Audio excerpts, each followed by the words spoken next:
আসসালামু আলাইকুম। আমি ডাক্তার মোহাম্মদ ইব্রাহিম শিকদার, বাংলাদেশ জনস্বাস্থ্য হোমিও থেকে। আমি আপনাদের সাথে ব্রেন ক্যান্সার নিয়ে শেয়ার করতে চাই। ব্রেন আমাদের সবথেকে গুরুত্বপূর্ণ অংশ শরীরের। আমাদের শরীরের সমস্ত কার্যকলাপ নিয়ন্ত্রণ করে আমাদের ব্রেন। ব্রেনে সাধারণত যে ক্যান্সারগুলো পাওয়া যায় তার মধ্যে গুরুত্বপূর্ণ দুটো ক্যান্সার, একটা আছে মেডুলোব্লাস্টোমা আর একটা আছে গ্লিওমা। এই দুটো ক্যান্সার সমীক্ষায় দেখা যায় যে সাধারণত এই ক্যান্সারগুলো অনেক ছোট বা অল্প বয়স থেকেই শুরু হয়। 15 থেকে 20 বছর বয়সেই এই ক্যান্সারগুলো বেশিরভাগ শনাক্ত করা যায়। এই ক্যান্সার হলে যে লক্ষণগুলো আসে তার মধ্যে একটা আছে মাথা ব্যথা করে, মাথা ঝিমঝিম করে এবং মাথার যে কোনো অংশ, আক্রান্ত অংশ বিকল হয়ে যায় এবং মাঝে মাঝে রোগী সংজ্ঞাহারা বা জ্ঞানহারা হয়ে যায়। বমি বমি ভাব এবং বমি থাকে এবং অবসাদ ক্লান্তি থাকে, আর আক্রান্ত অংশ সাধারণত বিকল হয়ে যায়।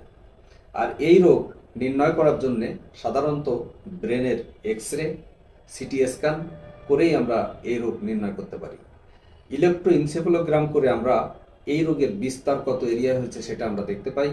তো এই রোগের চিকিৎসা সাধারণত আমরা দেখি যে আমাদের দেশে এবং এশিয়ার বিভিন্ন দেশে সাধারণত এই ক্যান্সারগুলোর ক্ষেত্রে শল্য চিকিৎসা, রেডিওথেরাপি এবং ইলেকট্রিক রেডিওথেরাপি এবং কেমোথেরাপির মাধ্যমে এই রোগ অনেকটাই নিয়ন্ত্রণ করা যায় এবং এর লক্ষণ কমায় নিয়ে আসা যায় এবং রোগী উপশম পায় এবং কয়েক বছর বেশ রোগী ভালো থাকে।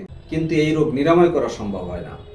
বিজ্ঞ হোমিওপ্যাথিক চিকিৎসকের চিকিৎসার মাধ্যমে বদলে গেছে বহু মানুষের জীবনের গল্প। মানুষের বাঁচার অদম্য স্পৃহা এবং স্বপ্ন থাকে। তো সেই স্বপ্ন পূরণে আপনাদের পাশে রয়েছে বাংলাদেশ জনস্বাস্থ্য হোমিও। হোমিওপ্যাথিক চিকিৎসার মাধ্যমে অনেক রোগী ব্রেন ক্যান্সার থেকে মুক্তি লাভ করে জীবনযাপন করছে। আপনাদের পাশে, আপনাদের সেবায় আমরা সর্বত রয়েছি। বাংলাদেশ জনস্বাস্থ্য হোমিও। সকলকে ধন্যবাদ। আসসালামু আলাইকুম।